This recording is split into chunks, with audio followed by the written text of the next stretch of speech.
So dear students, आप सभी का स्वागत है इस बहुत ही ज़बरदस्त ब्रांड न्यू चैप्टर में जिसका नाम है फ्लूइड मैकेनिक्स, जहाँ पे हम कुछ बहुत सारा सीखने वाले हैं। It's a very very concept rich chapter. इसके अंदर ढेर सारे कॉन्सेप्ट्स हैं, भर भर के कॉन्सेप्ट्स हैं। तो कॉन्सेप्ट्स क्या है, let's try to understand those things. उससे पहले कुछ बेसिक बातें हो जाएं। सो लिसन, इस चैप्टर में आपको क्या क्या पता चलेगा उसके बारे में मैं आपको कुछ बता देता हूं। लाइक फॉर एग्जाम्पल, आपको यह बात मालूम पड़ेगी कि प्लेन कैसे फ्लाई होता है, एरोप्लेन कैसे उड़ता है, what is the basics of physics behind the flying of an airplane. So basically एक एरोप्लेन कैसे फ्लाई करता है उसका कुछ बेसिक्स समझ में आएगा। आपको यह पता चलेगा कि आपके घर में जो एक लैंटर्न हुआ करती थी, लैंटर्न पुराने जमाने में जो आपके नानी दादी के घर में होती थी, उसमें अंदर केरोसिन होता था, घासलेट होता था, मिट्टी का तेल होता था, उसमें एक विक लगा हुआ होता था जिसे आप लोग वात कहते हैं मराठी में, वात, विक, WIC विक। तो उस विक से वो तेल ऊपर कैसे राइज होता था, कैसे उस तेल में भीगा हुआ वात यहां पर आग जलाने में मदद करता था।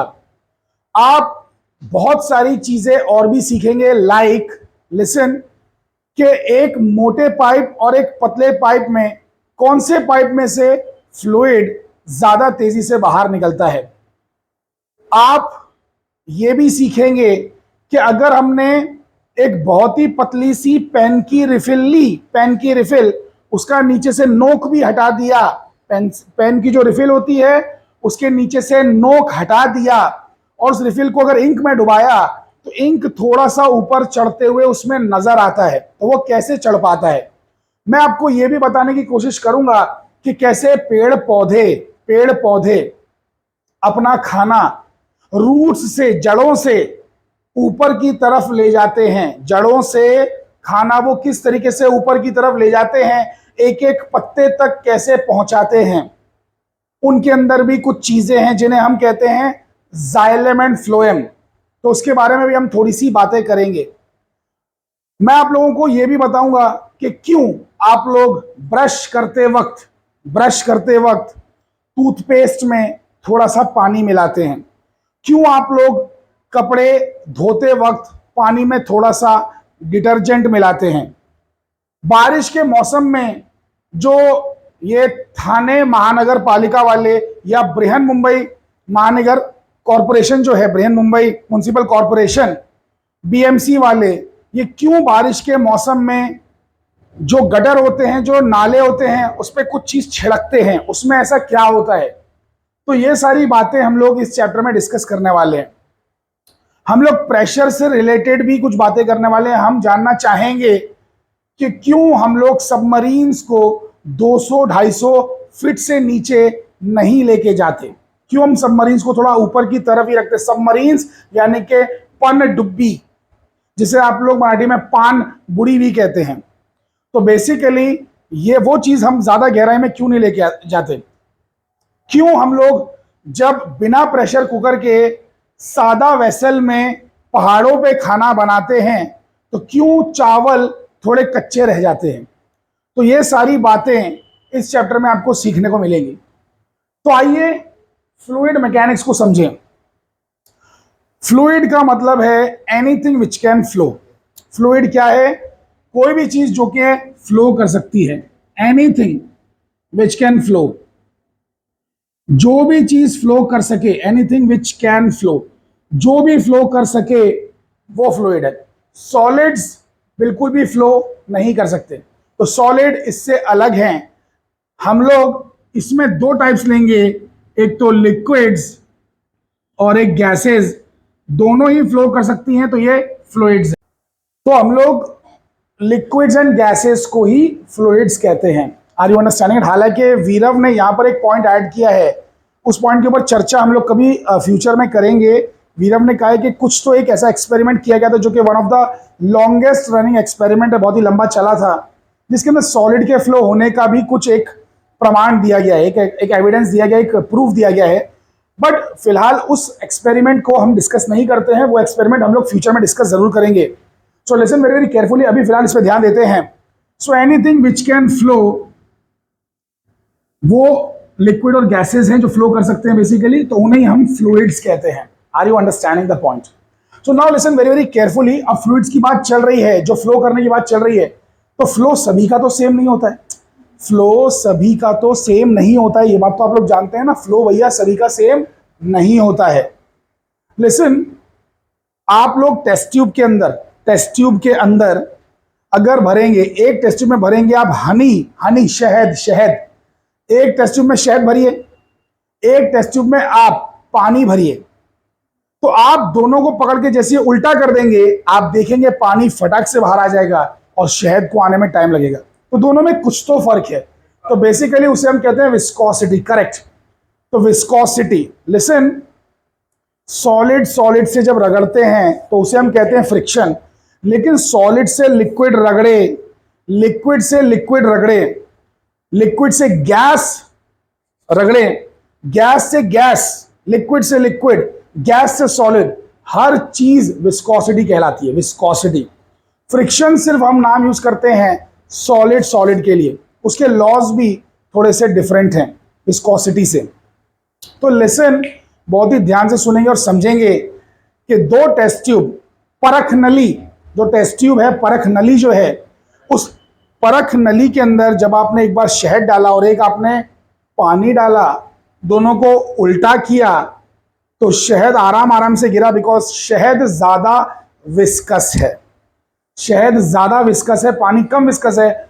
शहद की लेयर्स में आपस में ज्यादा विस्कोसिटी की वजह से मोशन हैम्पर होता है, धीरे से लेयर्स सरकती हैं। नाउ लिसन, लिक्विड्स में या फ्लूइड्स में या गैसेस में, कोई भी चीज में विस्कोसिटी नाम की चीज होगी, ऐसा किसी ने सोचा भी कैसे होगा पहले? एक तो ये एक्सपेरिमेंट समझ में आ गया जो हम लोग ने परख नली से किया, टेस्ट ट्यूब से किया। लोगों ने फनल से चीजें पास की होंगी, लोगों ने तेल डाला होगा, लोगों ने पानी डाला होगा। फनल जो होता है हम लोग घासलेट लेने के लिए इस्तेमाल करते हैं, तो फनल से चीजें डाली होंगी, कोई चीजें फास्ट फ्लो होती होंगी, कोई चीजें स्लो फ्लो होती होंगी। तो इंसान का कॉमन सेंस कहता है ना कि हर लिक्विड डिफरेंट है कि नहीं मिस्टर राज? सो हर लिक्विड डिफरेंट है, मालूम पड़ता है। और वैसे ही लिसन, ध्यान से सुनिए और समझिए, बचपन में जब हमारी मॉम हमें ग्लास में दूध ना देके प्याले में, एक बोल में दिया करती थी, बोल में, BOWL बोल, प्याले में दिया करती थी, इसलिए ताकि वो जल्दी थोड़ा ठंडा हो जाए। मम्मी को भी सब पता है, मम्मी को फिजिक्स पता है, मम्मी जानती है कि ज्यादा सरफेस एरिया होगा तो इवेपोरेशन रेट थोड़ा, मतलब समझ रहे हैं, मतलब चीजें जल्दी कूल होंगी। इवेपोरेशन रेट नहीं, कूलिंग फास्टर होगी, ज्यादा जल्दी हीट रेडिएट होगी, ज्यादा सरफेस मिलेगा कूलिंग के लिए। तो बेसिकली लिसन के हमारी मॉम जो है हमें चीजें जल्दी, वैसे इवेपोरेशन रेट भी ज्यादा होगा बट वो यहाँ पे रिलेटेड नहीं है बाय द वे। एनीवे, सो हमारी मॉम जो हमें प्याले में दूध दिया करती थी, उसमें वो शक्कर भी डाल देती थी और हमें चम्मच पकड़ा देती थी, बोलती थी कि चम्मच से मिलाओ।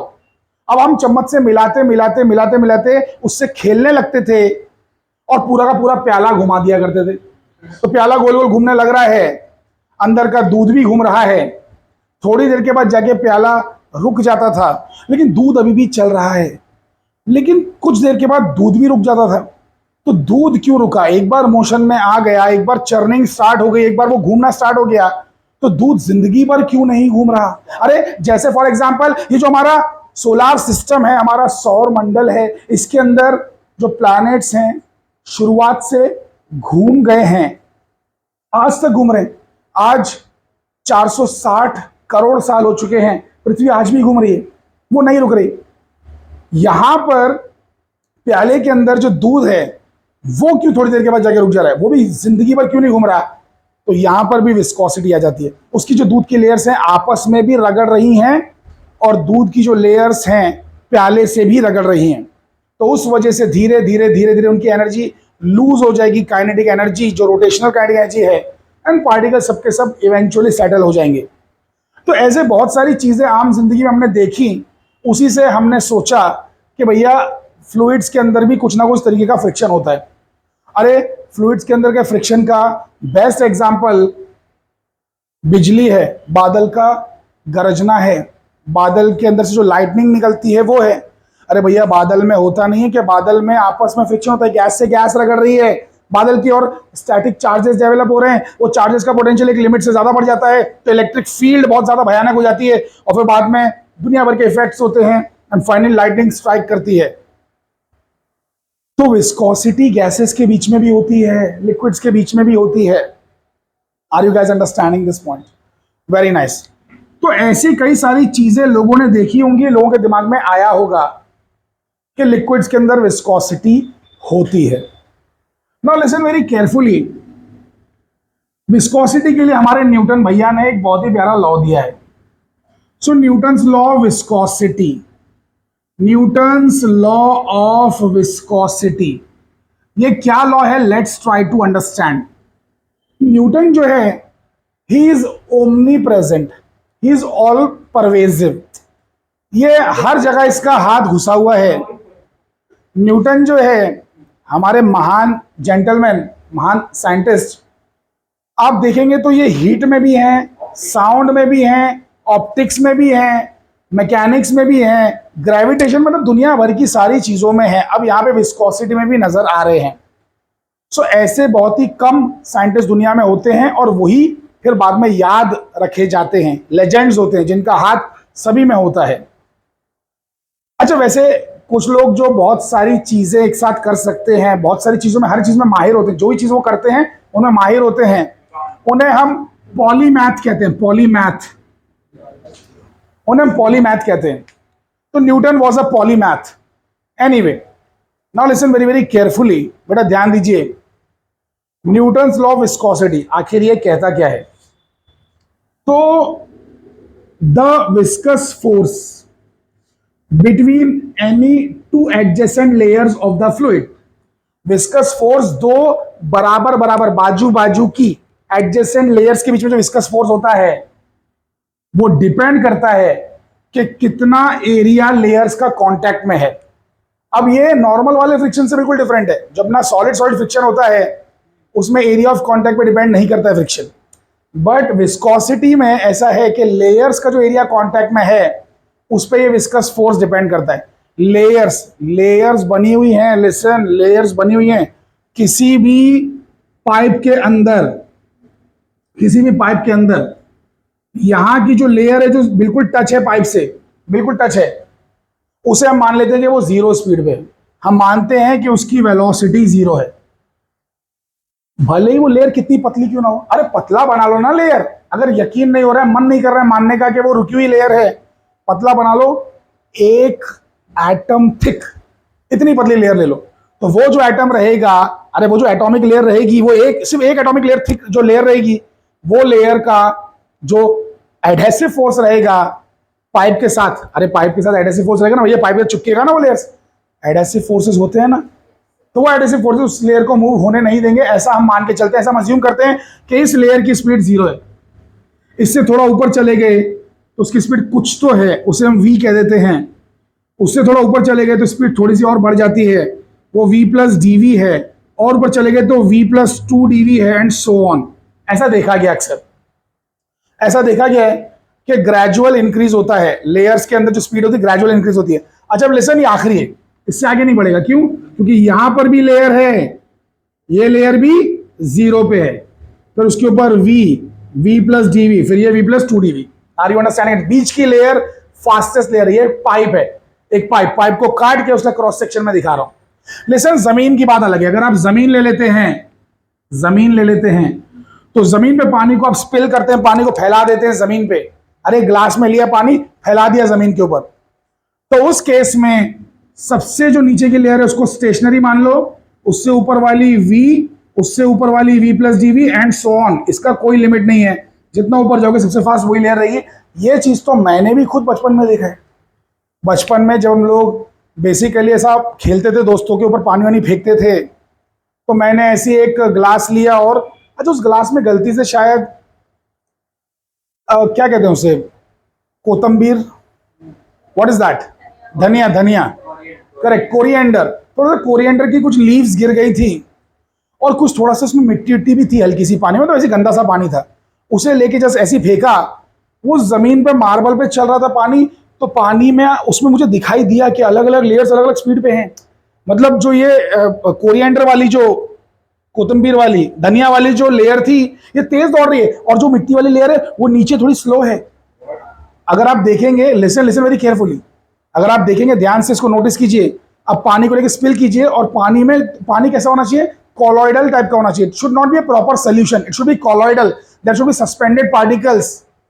अंदर पार्टिकल्स होना चाहिए भैया, जो लटक रहे हो, सस्पेंडेड हो पानी के अंदर, और फिर उन्हें आप छोड़ के देखिए। आप देखिए सब अलग अलग स्पीड से आगे पीछे जाते हुए दिखेंगे, लेयर्स के बीच में डिफरेंस दिखेगा। एनीवे, सो लिसन, हर चीज कोई आइडियल नहीं होती है। हम फिजिक्स में बहुत ही आइडियलाइज चीजें पढ़ते हैं, तो रियलिटी में जो आप देखेंगे थोड़ा कहीं कहीं आपको कुछ कुछ डिफरेंस नजर आ सकता है, बट मैंने ऐसा कहीं तो बचपन में देखा है खुद भी थोड़ा सा। सो लिसन वेरी केयरफुली, ये चीज ऐसी होती है बाय द वे। इस चीज के बारे में बाद में पढ़ेंगे, फिलहाल इस चीज पे ध्यान देते हैं कि फोर्स डिपेंड करता है कि जो एरिया ऑफ कांटेक्ट है वो कितना है। एरिया ऑफ कांटेक्ट वो इस बात पे भी डिपेंड करता है कि वेलोसिटी ग्रेडियंट क्या है। Velocity gradient, now listen very carefully, what is velocity gradient? Gradient का मतलब मैं आज आपको समझाता हूं। वो जो एसी लगा हुआ है वहां पर, उसके पास में चला जाऊं तो मुझे जो हवा मेरे मुंह पे लगेगी वो 17 डिग्री सेल्सियस की हवा है, क्योंकि वो 17 डिग्री सेल्सियस पे एसी है। तो 17 डिग्री की हवा है, वहां पे टेम्परेचर 17 है। उससे 1 मीटर आगे आया तो टेम्परेचर 20 है। उससे 1 मीटर और आगे आया तो टेम्परेचर 23 है, 23। उससे और आगे आया, लिसन, उससे और 1 मीटर आगे आया तो यहां पर टेम्परेचर 26 है।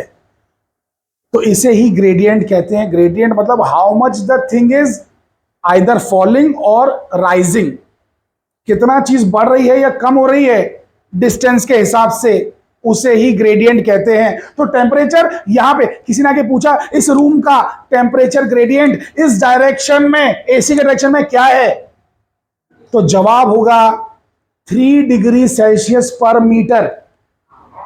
3 डिग्री सेल्सियस पर मीटर, बिकॉज हर मीटर पे 3 डिग्री बदला है temperature. So temperature gradient delta T by delta x.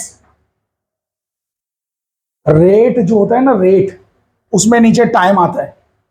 जैसे कि rate of change of velocity, acceleration, rate of change of displacement और व्हाटएवर। वैसे तो हालांकि मैं रेट के फॉर्म में नहीं लिख रहा हूं, डेल्टा लिख रहा हूं, मुझे डी लिखना चाहिए, बट फिलहाल I just want to draw a parallel between these things. I just want to show what these things mean. So listen very carefully.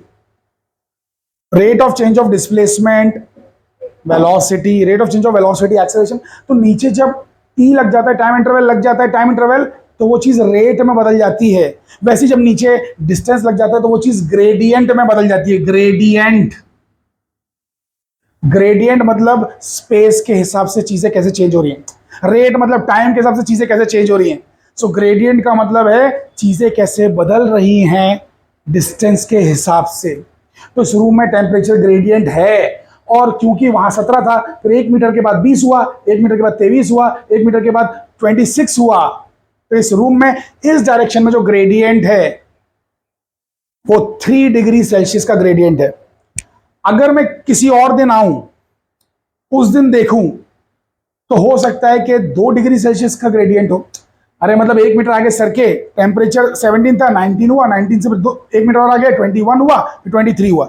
So gradient का मतलब how much the temperature is changing with the space. और listen, gradient जो है ना, gradient एक vector होता है। हालांकि वो यहां पे हम लोग डिस्कस नहीं करेंगे कि वेक्टर होता है, बट ग्रेडियंट एक वेक्टर है, बिकॉज ग्रेडियंट किसी डायरेक्शन में देखा जाता है। अगर मैं एसी के पैरेलल चलने लगूं, पैरेलल, तो उसके बाजू की जो भी हवा है सब एक ही टेम्परेचर पे है, तो वहां का ग्रेडियंट 0 है। तो डिफरेंट डायरेक्शंस में डिफरेंट ग्रेडियंट होगा। Are you understanding it? समझ पा रहे हैं mister Bhavya? It is DV. हाँ, तो वेलोसिटी ग्रेडियंट।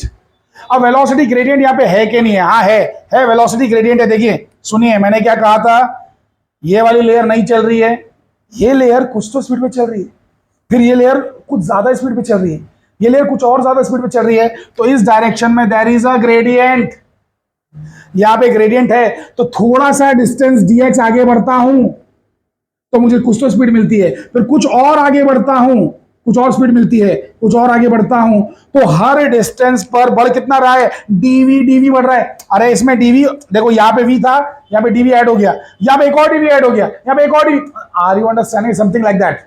सो बेसिकली डीवी, तो हर डीएक्स पे डीवी बदल रहा है, इतनी वेलोसिटी बदल रही है हर डीएक्स पे, तो वेलोसिटी ग्रेडियंट। अरे वैसे ही जो वायर है, वायर में यहां लगाया प्लस, यहां लगाया माइनस, ये है 10 वोल्ट, ये है 0 वोल्ट लेट से, तो बेसिकली यहां पर 9 8 7 ऐसे, तभी तो जाके 0 होगा, इसे भी कहेंगे potential gradient. Potential gradient, potential fall हो रहा है इस डायरेक्शन में, और पोटेंशियल ग्रेडियंट बेसिकली यही आपका इलेक्ट्रिक फील्ड है बाय द वे। चलिए anyway, let's not discuss all those things, come back to this. तो जो फोर्स है लेयर्स के बीच में, वो डिपेंड करता है एरिया पे, जो लेयर्स का एरिया है कांटेक्ट में उस पे, और डिपेंड करता है कि वेलोसिटी ग्रेडियंट कितना है लेयर्स के बीच में। लेयर्स के बीच में मतलब how fast they are moving relative to each other. Gradient बड़ा है क्योंकि डिस्टेंस तो आप उतना ले रहे हो ना, 1-1 सेंटीमीटर ऊपर जा रहे हो, 1-1 मिलीमीटर ऊपर जा रहे हो, तो अगर डेल्टा वी बड़ा है तो बड़ा ग्रेडियंट है, तो जितना ज्यादा रिलेटिव मोशन है उतनी बड़ी विस्कोसिटी है, उतना बड़ा विस्कस फोर्स है। Have you guys understood this thing? जितना तेजी से बढ़ेगा, मतलब डीवी जितना लार्ज होगा, तो यानी कि उतना ही लेयर्स के स्पीड के बीच में बड़ा फर्क होगा, और जितना बड़ा फर्क होगा उतना ज्यादा रिलेटिव मोशन है, उतना ज्यादा रिलेटिव मोशन उतना बड़ा viscosity, the adjacent layers. So basically listen, adjacent layers के हिसाब से हर लेयर का जो रिलेटिव मोशन है, अगर वो ज्यादा रहा, स्पीड ज्यादा रही, पिछली लेयर के मुकाबले आपकी स्पीड ज्यादा, आपके मुकाबले दूसरे वाली लेयर की स्पीड ज्यादा, बहुत ज्यादा डिफरेंस, तो उतना बड़ा विस्कस फोर्स है।